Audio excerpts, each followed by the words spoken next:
Ulitin ko sa'yo, ha?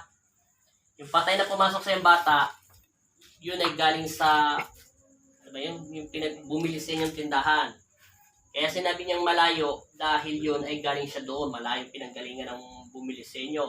Ngayon, nakita ka lang niya na si Jasmine Castro, 1997 siya namatay, di ba?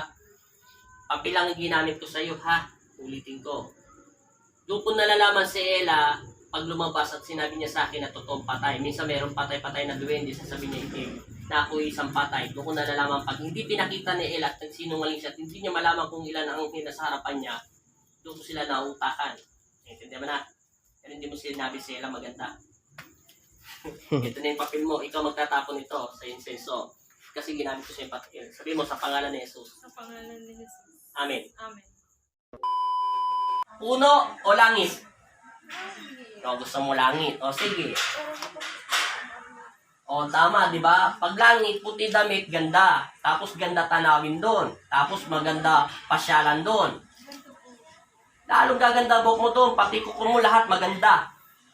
Pati damit mo, gaganda. Lahat doon magaganda. Walang pangit doon. Pangit doon yung mga masamang espiritu, laglag doon sa impyerno. Intindihan mo na? O, sige. Ilang taong ka na? Alam mo, ilang taong ka na? Ilang taon na bata? 7, 8, 9, 10, 11, 12, 13, 15, 21, 18, 20. Ilang taon? 7 years old ka lang? Ano pangalan mo? Ano pangalan mo? Wala ka pa pangalan? Sige, alis ka na dyan. Bago kita akyat langit, request ko, tanggal mo sakit. Kasi yung sakit mo, punta-punta sa dami tao, sama-sama dun sa ibang tao. Naintindihan mo na? Wala na akong gamit sa'yo, ha?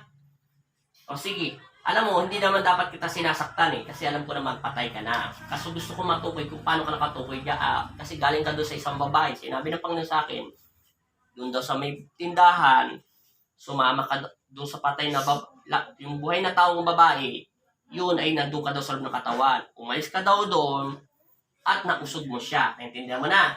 Pero nausog din siya ng taong yun. Doon ka ba galing? Ha? Doon ka galing? Lalamig ka na? Paano ka hindi lalamigin? Kasi ikaw gawa kasalanan sa aking ama. Paano ka akyatin? Ilan liwanag tabi mo? Ilan? Ilan liwanag sa harapan mo? Ano siya, babae, lalaki? Babae, liwanag. Anong kulay buhok niya? Gold. Ano yung gold? Buhok niya? Kulot siya gold? Magandang babae? Bata pa siya? Mga ilang taon na siya? Matangos ilong niya? Anong mata niya? Maganda mata niya. Sino kamukha niya mata? Sino kamukha niya mata? Alam mo kung sino kamukha niya mata? Maganda mata niya. Nakatingin siya sa'yo? Gusto mo kalaro siya? Nakangiti siya sa'yo. Siya si Ella. Naintindihan mo? Ang pangalan niya, tingnan mo. Tawagin mo siya sa isip mo. Makakausap mo siya. Dahil nakahawak ako sa'yo. Sabi mo, Ella. Ha? Oo, siya ay nakahawak sa mga tala ng mga patay. May nakita kang hawak niya. Yung parang baston niya. Tama, di ba? Tapos may nakita mo parang aklat doon na parang Bible. Doon nakalagay pangalan mo. Pag kuminang-kinang yung pangalan mo doon, alam mo na pangalan mo. Tanong mo kay Ella, sabi mo, ikaw anghel ng Panginoong Kristo, sabi mo sa isip mo, anong pangalan ko nakalagay dyan? Matagal na akong patay. Sabi mo, matagal na akong kaluluwa. Alam niya naman patay ka na eh. Anong pangalan nakalagay doon? Iyan na, pinapakita niya na. Kaya nga, ano nakalagay doon pangalan mo? May pangalan ng mga patay, doon ka malalaman kung saan ka dadalhin. Di ba gusto mo, doon ka sa mga magaganda. Kailangan makita mo yung pangalan mo doon sa hawak na ni Ella. Ella, anghel ng Panginoong Kristo, anghel ng Panginoong Jesus Nazareno at mahal na Santo Niño. Pwede po ba pasintabi at pakita niyo po mga pangalan ng batang ito para mabilis po madampot ito at makaangat na sa langit? Anong pangalan mo? Inilalabas na ni Ella. Nakikita ko siya. Jasmine. Pangalan niya, Jasmine. Anong apelido mo? Meron mong nakalagay apelido mo. Konti na lang, para makakit na kita. Sige, Ella, ipakita mo na. Kasintabi sa'yo, prinsesa.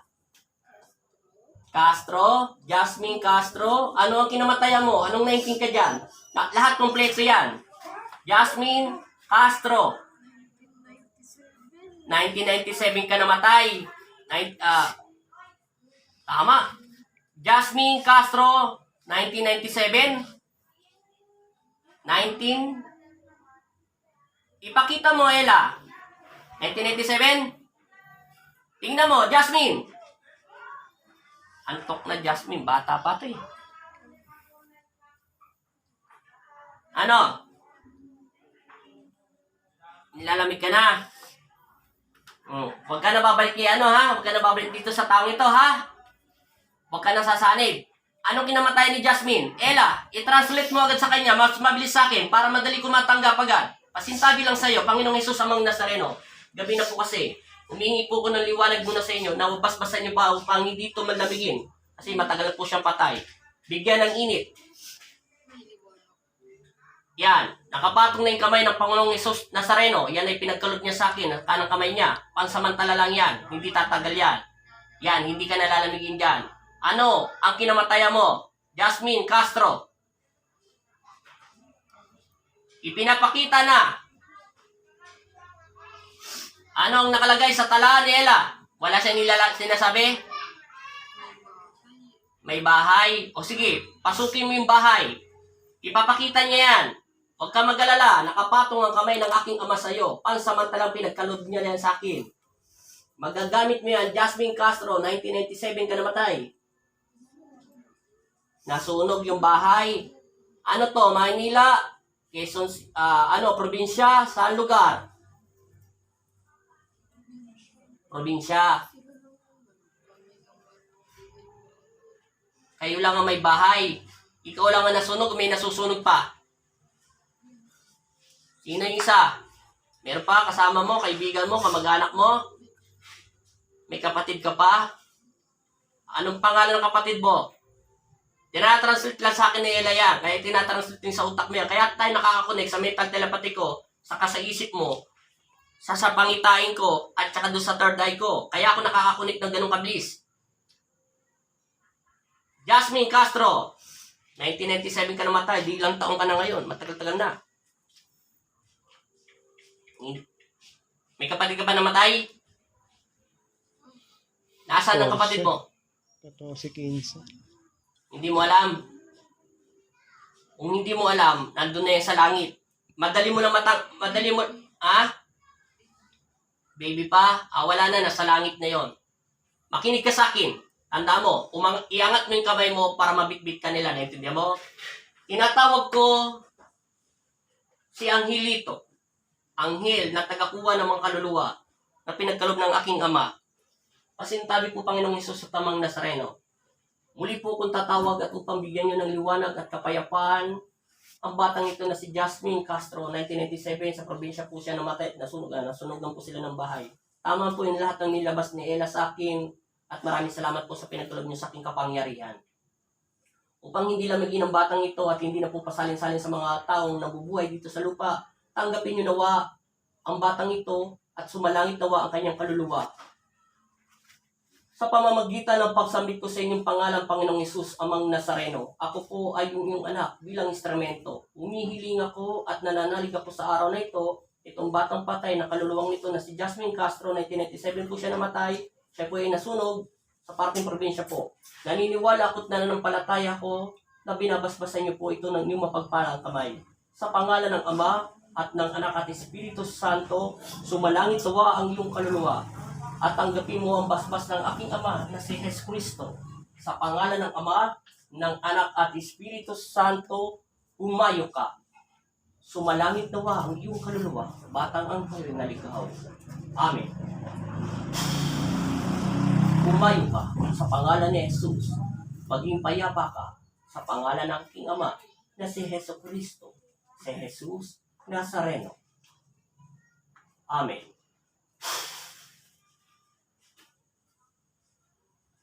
Kayanin sundo mo. Para mabuhat ka na.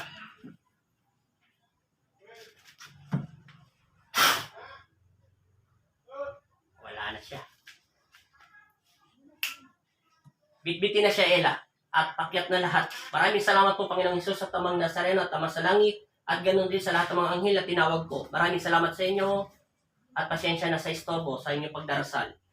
Amen. Ama Jesus, amang Nazareno, bigyan mo ako ng kapangyarihan na makapagpagaling ng may karamdaman. Salamat po sa pinagkulob mo sa akin. Amen.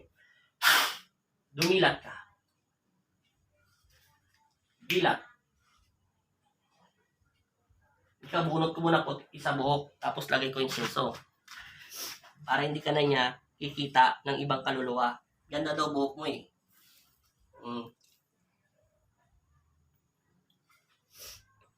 Ano pangalan mo? Oy, ano pangalan mo? Monica. Sabi mo ikaw si Jasmine. Joke lang yun. Ano apelido mo? Sumantag ka sa akin para mabasbasan mo na kita. Nangihina to, naubusan lakas.